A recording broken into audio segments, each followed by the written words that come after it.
Hello, everyone.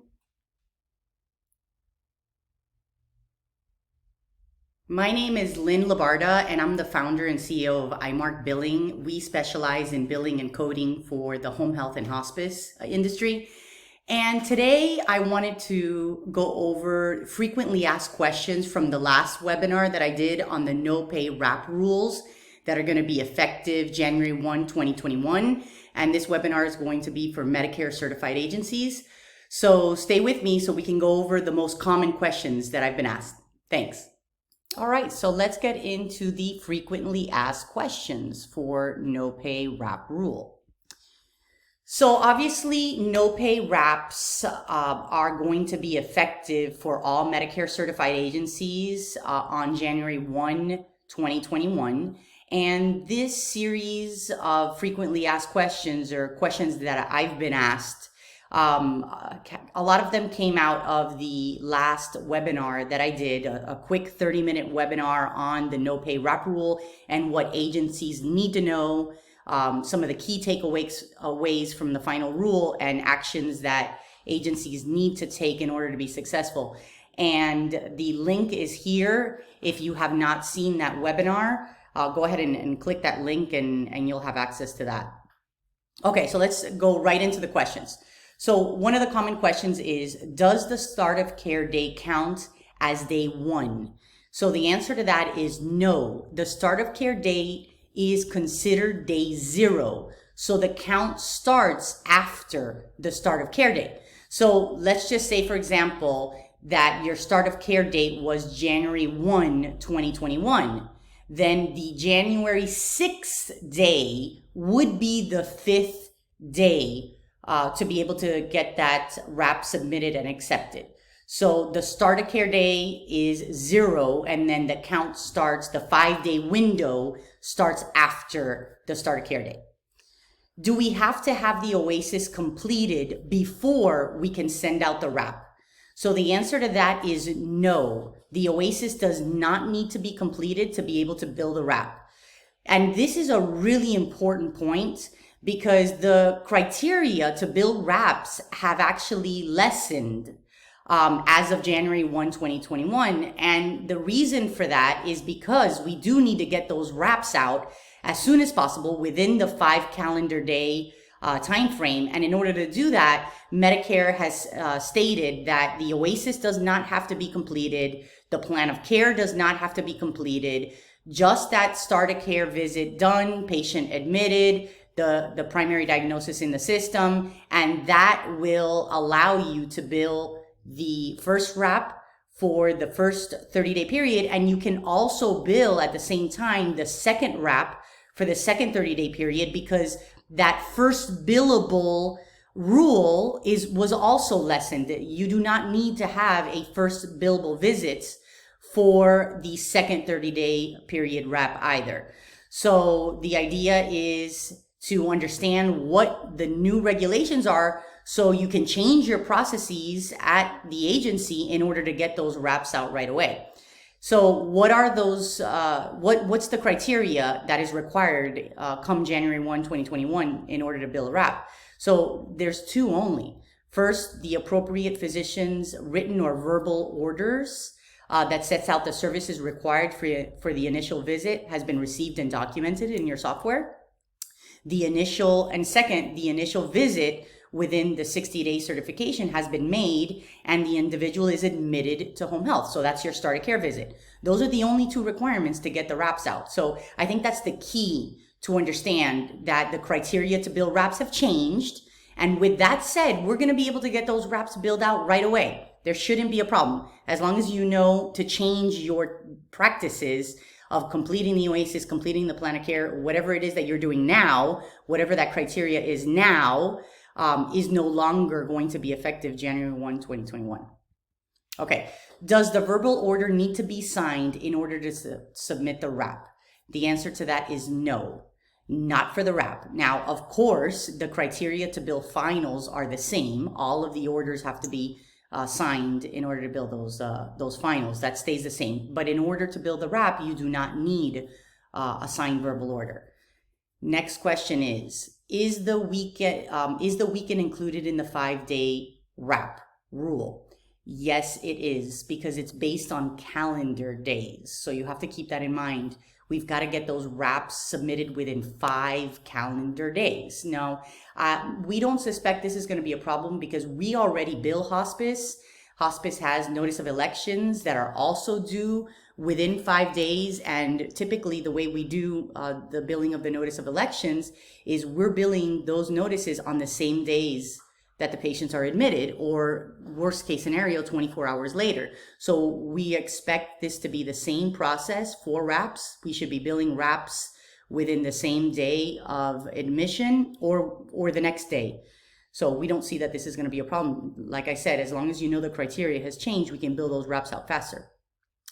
Number 5, if the wrap is late, is the penalty counted and calculated from after the 5-day window? So the answer to that is no. If there is a penalty because the wrap is submitted after the 5-day window, the penalty will be a daily rate started on the from date of the claim, which is really right from the beginning, day 0. And this penalty is going to be a daily rate that is going to be deducted from that final payment that you're going to be receiving. All right, next question. Do we need to submit a wrap for LUPA? So per Medicare, if there is a LUPA and there is no wrap on file, the claim will pay normally and no penalty will be applied. But a lot of agencies, even if they suspect they might have a LUPA, they're still billing those wraps. At least that's what I'm hearing from agencies. They still want to get those wraps billed out within 5 days just in case things change and you end up doing some more visits. Number 7, for the second period wrap, what is the date considered for the 5-day window, and do we need a first billable visit? So the wrap for the second period uses the start of that period as the date. So basically the from date of that particular period is the start. So a billable visit is not required to bill that second wrap. So like I said earlier, the idea would be to bill both of the wraps at the beginning of the episode. If you've got plans to see the patient for the full 60 days, it's best to bill both of the wraps at the beginning of the episode so you don't have to worry about that second wrap. You may submit the wrap for both the first and the second periods at the same time at the beginning of the episode. Like I said, that's probably best practice in order for you not to forget accidentally to get that second wrap billed on time. Okay, number 8, does the HIPS code on the wrap and final need to match? So the answer to that is yes, they do need to match. However, Medicare will base our payments from the HIPS code that is submitted to the key system from the OASIS.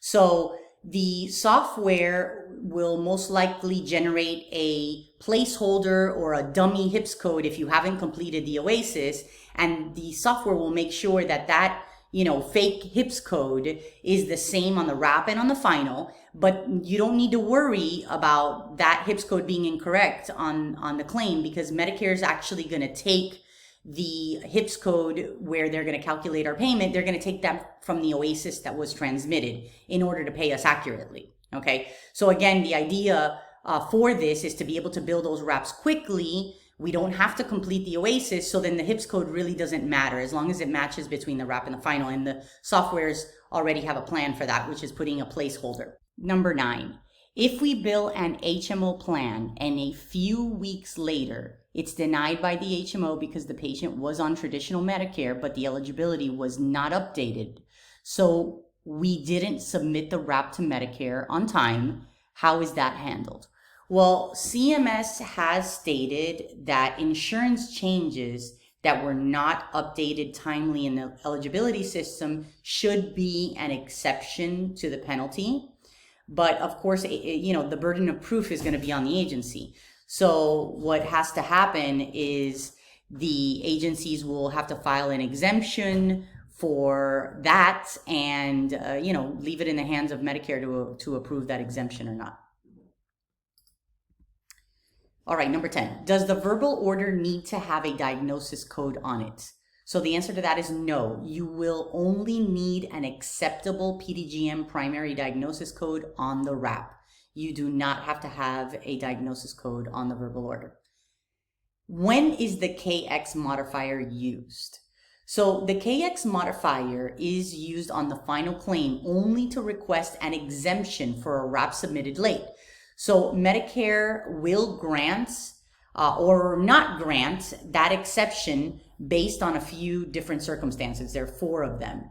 So one of them, of course, is fire, flood, earthquakes, any kind of unusual event at the agency which would cause them not to be able to operate normally. That would be an exemption that you can file in case you submitted that RAP late. Another one is an event that produces a data filing problem due to a CMS problem, software problem. So not a problem in your agency, in your softwares. It would be a problem in the Medicare system that did not, where the RAP maybe did not get submitted timely for some reason. That's an exemption.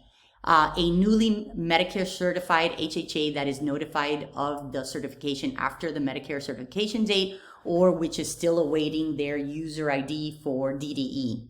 So this is also an exemption, and I'm actually going to do a separate video for any agencies that are on this webinar now that are new or have not received their Medicare number yet or their DDE credentials. That you are exempt, so you are able to see patients, and we can retroactively bill those, but I'm going to do a separate webinar specifically for startup agencies on this. And of course, the 4th is very general. It says other circumstances determined by CMS to be beyond the control of the HHA. So that would probably fall into the last question about the HMO. You would file an exemption and then leave it in the hands of Medicare to determine whether they're going to accept that exemption or not. 12, can a RAP be submitted with a generic HIPS code? So the answer is yes. If the OASIS has not been completed, a generic HIPS code will be used on the claim. And so the softwares are already doing this. If you haven't completed the OASIS yet, then they're just going to drop a generic, a placeholder HIPS code just so that RAP can go out. Does the plan of care have to be sent to the physician? The answer is no. The plan of care does not need to be sent to the physician to be able to submit the RAP. These are 2 key important points to note, because these are the changes in the requirements to submit the RAP. So, just educate your staff, change your processes in the office to understand the new RAP requirements so you can get those RAPs billed out, hopefully on the same day of admission or the next day, worst case scenario. So again, the key takeaways and the most important points that I wanted to drive home are the fact that there have been changes to the RAP requirements. So in order to be able to bill a RAP, you just need to know that you need to have the patient demographics in the system. You need to have the episode in your software set to an admitted status. You need to have your primary diagnosis code in the software. Okay, you don't need to worry about the comorbidities or the secondary diagnosis for the RAP. It's just that primary diagnosis that is needed, an acceptable PDGM primary diagnosis in order to get that RAP out. The HIPS code, of course, is going to be generated by the software. If your OASIS is not completed, they're going to put a generic HIPS code, and that HIPS code will have to match between the RAP and the final. Now, if the OASIS happens to be completed because you were able to get it done timely, then the software will grab the correct HIPS code. But again, don't focus so much on completing the OASIS. Just focus on these, the primary diagnosis, getting the patient information in the system, setting it as admitted so you can get that RAP out. And of course, the last piece of this is the start of care visit needs to, of course, have been performed and entered into the software as well. Now, keep in mind, like we said, that the second RAP or any RAPs for recertifications do not need a first billable visit. So you would be able to bill those along at the beginning of the episode, both of them. Okay, so those are the key points. And I think, if you can train your staff and change the processes in the office, you're going to be fine. And we're going to be able to get these reps billed out timely without a problem. All right, so thank you so much for joining me on the frequently asked questions. This is my information. If you have any additional questions, please feel free to email me and I'd be more than happy to answer those. Thank you so much.